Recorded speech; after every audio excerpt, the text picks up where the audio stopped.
environment, I think that's kasama din sa foreign policy natin dito. A lot of this is outside the Philippines, pero apektado tayo kasi pag may mga coral reef, kahit na nasa labas ng exclusive economic zone natin, yung mga isda, hindi mo kumikilala ng political boundaries sa mga yan eh. Papunta rin sa atin yan. Doon sila ginagawa. So ano nangyayari ngayon? Very serious, unprecedented destruction of our coral reefs, destruction of the environment within our exclusive economic zone and outside. And in fact, one expert already mentioned, no? According to them, is going to a study. It will affect 300 million people in the South China Sea area for their livelihood. And China's continuous, I'm presuming everybody's aware of the reclamation project, so I will not give a briefing on this. It's going to cause a massive economic problem. And here is one assessment of what's happening in that area. For example, Fiery Cross, tingnan nyo to. Dati, dagat yan, nasa ilalim ng tubig. In just a matter of a few years, puno na. So, may imagine nyo, gaano karaming coral reef ang nasira dyan. Yung US Navy ship na bumangga sa Tapatan, ilang metro lang ang nasira niya. Ito, you're talking kilometers, thousands of meters long. Nakapakan yung dating pinitugan ng isda, and tambak na, Fiery Cross yan. And an expert, Professor John McManus, a leading marine biologist, made an analysis, and according to him, this is the quickest rate of permanent loss of coral reef area in human history. You're talking of 500,000 years of human history. The worst destruction of coral reef in human history. Ito, Mississippi Reef, nasa loob ng ating exclusive economic zone. This became very popular in 1994 when China grabbed this, only about 130 nautical miles from Palawan. Tingnan mo ito, puro tubig yan, no? And the area inside that lagoon is about 35 square kilometers, about the size of a little smaller than Paranaque. So ang laki niyan. Ngayon, natakpan na yung halos kalahati ng coral area, Mississippi. Subi Reef, malapit lang, halos within looking distance from our Pag-asa, puro tubig yan. Ito na ang Subi Reef ngayon. Of course, hindi lang coral reef, what's going to happen?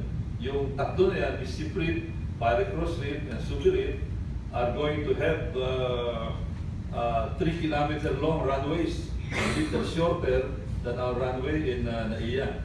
And the moment they become operational, it can accommodate all the aircraft in the inventory of the Chinese, of the China PLA Air Force, bombers, fighters, transports, etc., etc. So, yan yung nangyayari doon. And the South China Sea accounts for 10% of global fish stocks. 10%. Isipin nyo na lang, ang tao, let's say you're eating 100%, binawasan ng 10% yung pagkain mo.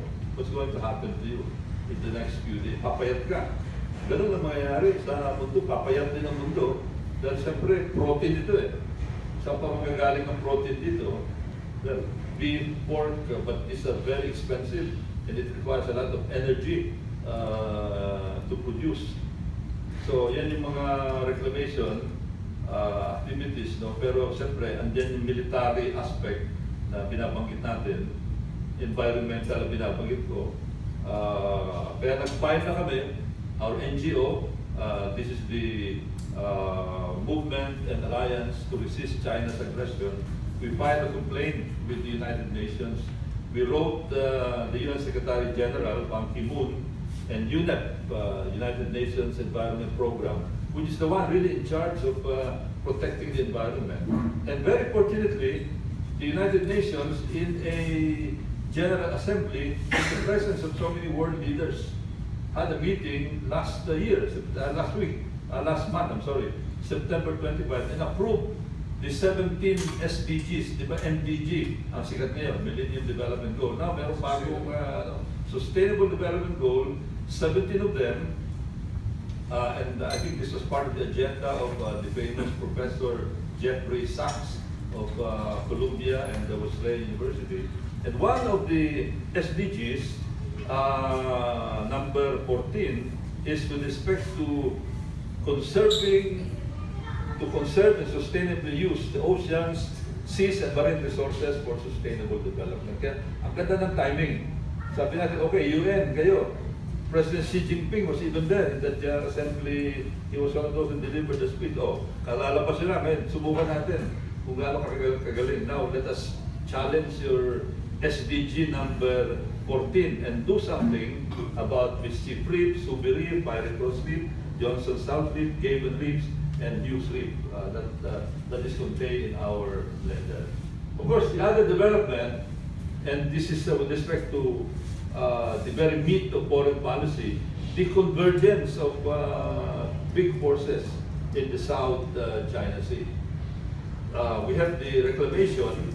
For a while, U.S. was trying to be neutral with respect to the South China Sea, but when they saw that it is going to affect their own security, not our security, primarily from their point of view, their own security, there being a hegemon, that the possibility of them being elbowed out of the South China Sea. Now they're taking action, and in a series of statements, they already announced that they're going to send in warships to get close to the artificial islands constructed by China within the 12 nautical mile limit. Why 12 nautical mile limit? For them to stress that they're not recognizing the territorial sea of these artificial islands, because under UNCLOS, an artificial island does not have a territorial sea. Okay. Only natural islands have.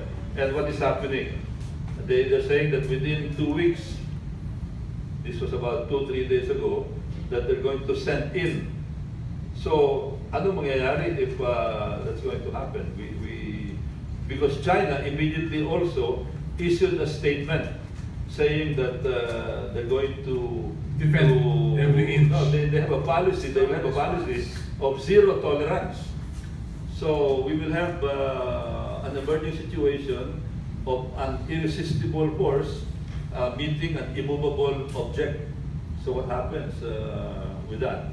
And then just yesterday, the other day, Japan also had a naval review.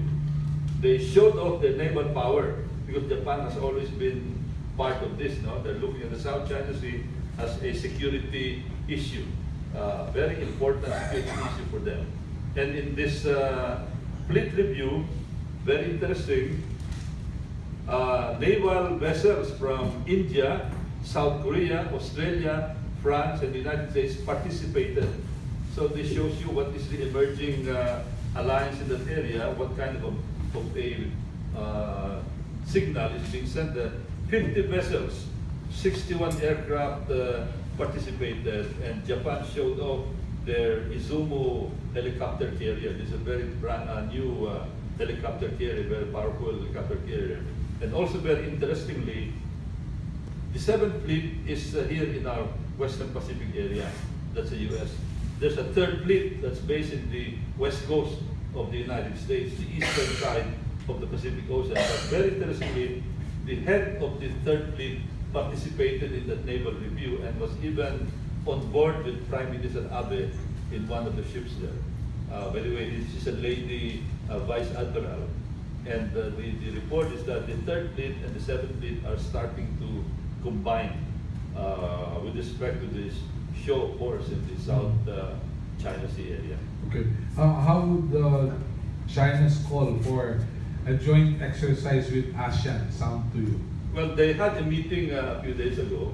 They met with the ASEAN defense ministers. They expressed that, but that is only an expression of intent. I think most of the ASEAN countries are studying this. Of course, the Philippines. Malaysia issued a very strong statement. The Malaysian naval chief issued a very strong statement with regard to the reclamation projects of China, that these are very provocative moves on the part of China. Well, whereas before, Malaysia was trying to be neutral because of their very special economic relations with China, but now they have become more outspoken because now it's getting close to home. Yeah. The Philippines was not part of the Japan exercise. No, we don't have the assets to Yeah, precisely. iwatay doon. Kaya ang problema, baka kalawangin yung mga barkong kasama doon. Tayo pa